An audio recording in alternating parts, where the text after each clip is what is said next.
Monsieur Quatennens.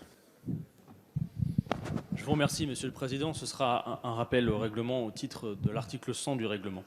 Pour être bien clair, je vais donc vous citer, Monsieur le Président. Ce matin, dans la presse, vous avez dit « Alors que les élus de la France insoumise et du PCF ont chacun déposé des séries d'amendements identiques pour supprimer tel alinéa ou tel mot du texte notamment, un seul orateur s'exprimera au nom de son groupe, comme le prévoit le règlement interne de l'Assemblée. » Jusque-là, on vous comprend.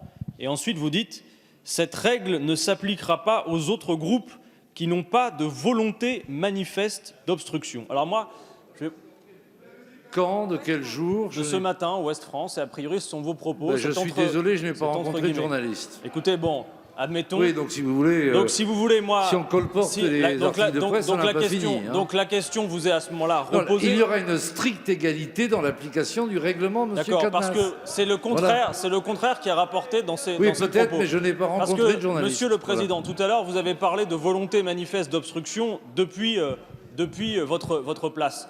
Moi, je vous interroge, vous savez, en commission, on a eu la capacité de la répétition régulière de nos arguments.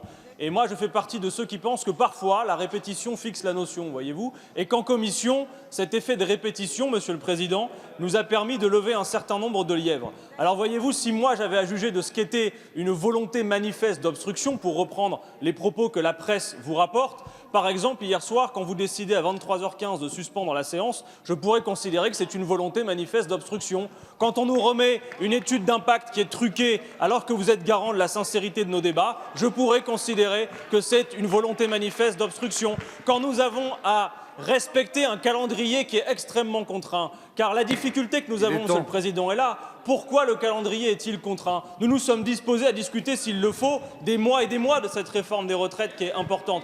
Pourquoi prendre un temps extrêmement contraint pour discuter d'une réforme si fondamentale? Monsieur Quatennens, le temps est écoulé.